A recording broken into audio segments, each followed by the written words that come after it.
ಎಲ್ಲರಿಗೂ ನಮಸ್ಕಾರ. ಇವತ್ತಿನ ರೆಸಿಪಿ ಸೀಮೆ ಬದನೆಕಾಯಿ ಅಂದರೆ ಚೌ ಅಂತ ಇದನ್ನು ಕರೀತಾರೆ. ಅದರ ಸಾಂಬಾರು. ನಾವು ಕರಾವಳಿಗರು ಹೆಚ್ಚಾಗಿ ಈ ಒಂದು ತರಕಾರಿಯನ್ನು ಹೆಚ್ಚಾಗಿ ಯೂಸೇ ಮಾಡೋದಿಲ್ಲ.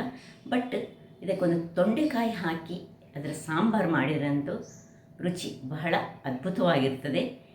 ಒಮ್ಮೆ ನೀವು ನಿಮ್ಮ ಮನೆಗಳಲ್ಲಿ ಮಾಡಿ ಅಂತ ಹೇಳುತ್ತಾ, ಈ ಒಂದು ಸೀಮೆ ಬದನೆಕಾಯಿ ಆರೋಗ್ಯಕ್ಕೆ ಸಹ ಬಹಳ ಒಳ್ಳೆಯದಂತೆ. ಈ ಲೋ ಕೊಲೆಸ್ಟ್ರಾಲ್ ಇರುವಂತಹದ್ದು, ಅಂದರೆ ಈ ಯಾರಿದ ವೆಯ್ಟ್ ಲಾಸ್ ಮ್ಯಾನೇಜ್ಮೆಂಟ್ಗೆ ಬಹಳ ಉಪಕಾರಿ ಅಂತ ಹೇಳ್ತಾರೆ. ಮತ್ತು ಅನೇಕ ಪೌಷ್ಟಿಕಾಂಶಗಳು ಇದರಲ್ಲಿ ಇದೆ ಅಂತೆ. ಹಾಗಾದರೆ ಯಾರೆಲ್ಲ ನನ್ನ ಚಾನಲನ್ನು ನೋಡ್ತಿದ್ದೀರಿ, ಯಾರೆಲ್ಲ ಇನ್ನೂ ಸಬ್ಸ್ಕ್ರೈಬ್ ಮಾಡಿಲ್ಲ, ದಯವಿಟ್ಟು ಸಬ್ಸ್ಕ್ರೈಬ್ ಮಾಡಿ ಸಪೋರ್ಟ್ ಮಾಡಿ ಅಂತ ಹೇಳುತ್ತಾ ಬನ್ನಿ ಅಡಿಗೆ ಮನೆಗೆ ಹೋಗೋಣ. ನಮಸ್ತೆ ಮಿತ್ರರೇ, ಇಲ್ಲಿ ನೋಡಿ ಒಂದು ಚೌ ಸೀಮೆ ಬದನೆಕಾಯಿ ಉಂಟು, ಒಂದು 4-5 ಈ ತೊಂಡೆಕಾಯಿ ಉಂಟು. ಇವುಗಳನ್ನು ಬಳಸಿ, ಒಂದು ಟೊಮ್ಯಾಟೊ ಇದ್ದರೆ ಸಾಕು, ಮತ್ತು ಒಂದು ನೀರುಳ್ಳಿ ಬೇಕು. ಇಷ್ಟನ್ನು ಬಳಸಿ ನಾವೊಂದು ಇವತ್ತು ಇದರ ಸಾಂಬಾರು ಮಾಡುವ ಸೀಮೆ ಬದನೆಕಾಯಿದು. ಮೊದಲಿಗೆ ನಾವು ಸ್ವಲ್ಪ ಒಂದು 25 ಗ್ರಾಮ್ಸ್ನಷ್ಟು ತೊಗರಿಬೇಳೆಯನ್ನು ಚೆನ್ನಾಗಿ ತೊಳೆದುಕೊಂಡು ಅದನ್ನು ಈಗ ಈ ಬೇಯಲಿಕ್ಕಿಡೋಣ. ಸುರಿ ತೊಳೆದು ಎಲ್ಲ ರೆಡಿ ಮಾಡ್ತೇನೆ. ತೊಳೆದಾಯಿತು. ಈಗ ಇದಕ್ಕೆ ಸ್ವಲ್ಪ ನೀರು ಮತ್ತು ಸ್ವಲ್ಪ ಕೊತ್ತಂಬರಿ ಸೊಪ್ಪಿನ ದಂಟನ್ನು ಹೀಗೆ ಕೈಯಲ್ಲಿ ಕಟ್ ಮಾಡಿಕೊಂಡು, ಇನ್ನೊಂದು ಈ ಕರಿ ಲೀವ್ಸ್ ಇಷ್ಟನ್ನು ಹಾಕಿ, ಅದಕ್ಕೆ ಸ್ವಲ್ಪ ಹಿಂಗು ಬೇಕು ನಮಗೆ. ಹಿಂಗನ್ನು ಸ್ವಲ್ಪ ಹಾಕಿ ಇದನ್ನು ಒಳ್ಳೆ ಮೆತ್ತಗೆ ಬೇಯಿಸ್ಕೊಳ್ಳೋಣ. ಸೊ ಇದು ವಿಸಿಲ್ ಆಗ್ತದೆ. ಆಗ ಇಲ್ಲಿ ನಾವು ಇದನ್ನು ಸಣ್ಣದಾಗಿ ಕತ್ತರಿಸ್ಕೊಳ್ಳೋಣ. 3 ವಿಸಿಲ್ ತೆಗೆದಿದ್ದನ್ನು ಇದನ್ನೀಗ ಪಕ್ಕಕ್ಕಿಟ್ಕೊಳ್ಳೋಣ. ಈಗ ಒಂದು ಪಾತ್ರೆಯನ್ನು ತೆಗೆದುಕೊಂಡು ನೋಡಿ, ಎಲ್ಲ ಕಟ್ಟಿಂಗ್ಸ್ ಆಯಿತು ಒಂದು.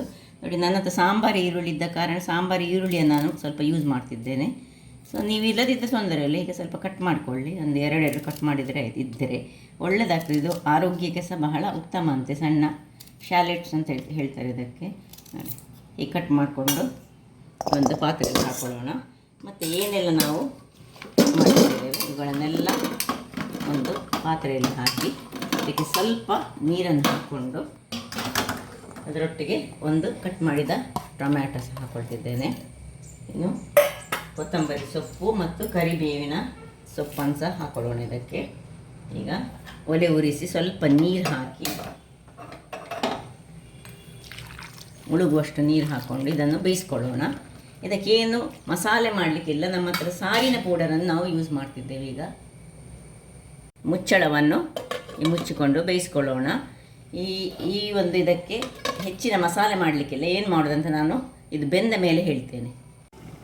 ವೀಕ್ಷಕರೇ, ಇಲ್ಲಿ ನೋಡಿ, ಸಾಧಾರಣ ಅರ್ಧ ಬೇಯ್ತಾ ಇರುವಾಗ ಇದಕ್ಕೆ ನಾವು ಉಪ್ಪನ್ನು ಹಾಕೊಳ್ಳೋಣ. ಉಪ್ಪನ್ನು ಹಾಕ್ಕೊಂಡು 1 ನಿಮಿಷ ಅದನ್ನು ಚೆನ್ನಾಗಿ ಹೀಗೆ ತಿರುಗಿಸಿ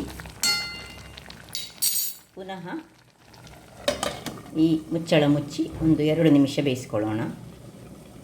ವೀಕ್ಷಕರೇ ನೋಡಿ, ಸಾಧಾರಣ ಎಲ್ಲ ಬೆಂದಿತ್ತಿದೆ. ಈಗ ಇದಕ್ಕೆ ಸ್ವಲ್ಪ ಬೆಲ್ಲವನ್ನು ಹಾಕ್ಕೊಳ್ತಿದ್ದೇನೆ. ಆಗ ಸ್ವಲ್ಪ ಉಪ್ಪನ್ನು ಹಾಕ್ಕೊಂಡಿದ್ದೇನೆ. ಈಗ ಸ್ವಲ್ಪ ಬೆಲ್ಲ ಹಾಕ್ಕೊಂಡು ಒಮ್ಮೆ ತಿರುಗಿಸಿ, ಇಲ್ಲಿ ನಮ್ಮದು ಇದು ಸಹ ಒಳ್ಳೆ ಬೆಂದು ತಣ್ಣಗಾಗಿದೆ. ಇದನ್ನೀಗ ಒಂದು ಮ್ಯಾಶನ್ನು ಸಹಾಯದಿಂದ ಚೆನ್ನಾಗಿ ಹೀಗೆ ತಿರುಗಿಸ್ಕೊಳ್ಳೋಣ. ತಿರುಗಿಸಿ ಒಂದು ತಟ್ಟೆಯಲ್ಲಿ ಸಹ ಇದು ಮಾಡ್ಕೊಳ್ಬೋದು. ನಾನು ಹಾಕ್ಕೊಳ್ತಿದ್ದೇನೆ.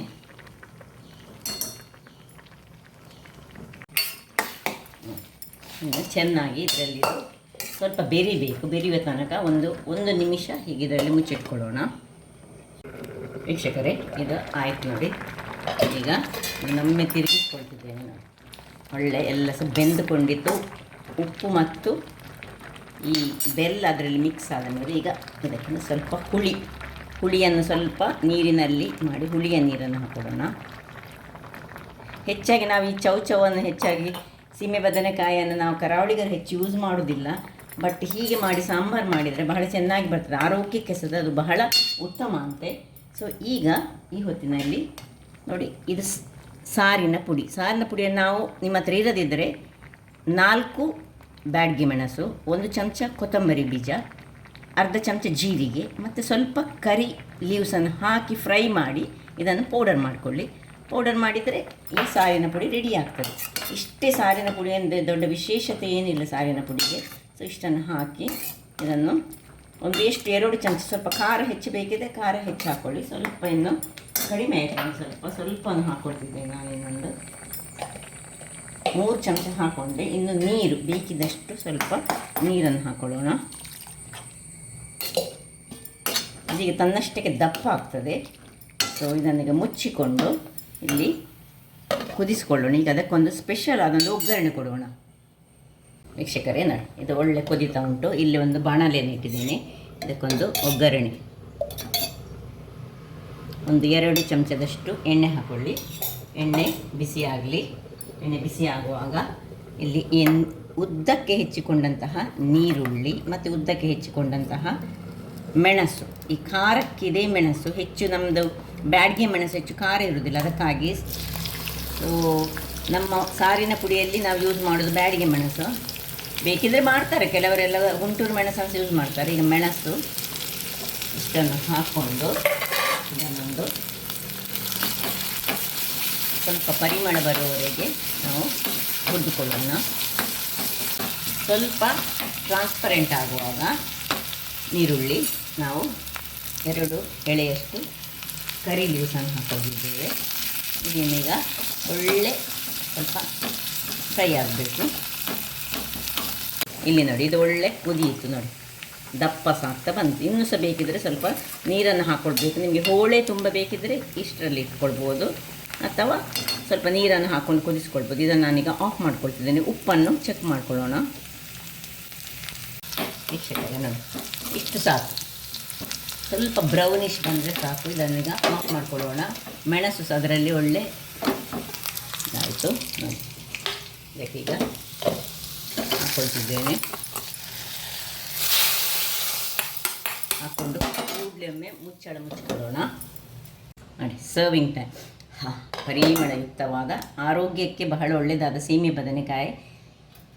ನಾನು ಸಣ್ಣದಿರುವಾಗ ನನಗೆ ತಿಂದ ನೆನಪೇ ಇಲ್ಲ, ನಮಗೆ ಮಾಡಿಯೇ ಗೊತ್ತಿಲ್ಲ. ಈಗ ನಾನು ನಮ್ಮ ನೇಬರು ಇದು ಮಾಡಿದ್ದು ತುಂಬ ಒಳ್ಳೆಯದಾಗ್ತದೆ ಅಂತ ಹೇಳಿದರು. ಅವ್ರು ಮಾಡಿದ ಸಾಂಬಾರು ಬಹಳ ಚೆನ್ನಾಗಿ ಬಂತು. ಇದು ಆ್ಯಕ್ಚುಲಿ ಸಾಂಬಾರು ಪೌಡರ್ ಸಹ ಯೂಸ್ ಮಾಡ್ಕೊಳ್ಬೋದು ನಾವು. ಸೊ ತುಂಬ ವೆಜಿಟೇಬಲ್ಸ್ ಮಕ್ಕಳಿಗೆ ಇದು ಕೊಟ್ಟರೆ ಒಳ್ಳೆಯದು. ತುಂಬ ವೆಜಿಟೇಬಲ್ಸ್ಗಳನ್ನು ಹಾಕಿ, ಬೇರೆ ವೆಜಿಟೇಬಲ್ಸ್ಗಳು ಸಹ ಹಾಕ್ಕೊಳ್ಬೋದು ಇದರೊಟ್ಟಿಗೆ ಬೇಕಿದ್ದರೆ. ಹಾಗಾದರೆ ನೋಡಿದ್ರಲ್ಲ ವೀಕ್ಷಕರೇ, ಒಂದು ರುಚಿಕರವಾದ ಸಾಂಬಾರು ಏನು ಸಹ ಕರೀಬೋದು, ರೆಡಿಯಾಗಿದೆ. ಹಾಗಾದರೆ ನನ್ನ ಈ ಕುಕಿಂಗ್ ಚಾನಲ್ ನಿಮಗೆ ಇಷ್ಟ ಆದರೆ ಬೋಳೂರು ಸುವರ್ಣ ಚಾನಲನ್ನು ಲೈಕ್ ಮಾಡಿ, ಶೇರ್ ಮಾಡಿ ಹಾಗೂ ಸಬ್ಸ್ಕ್ರೈಬ್ ಮಾಡಿ, ಹಾಗೂ ನನ್ನ ಇನ್ಸ್ಟಾಗ್ರಾಮ್ ಪೇಜನ್ನು ಫಾಲೋ ಮಾಡಿ. ಧನ್ಯವಾದಗಳು.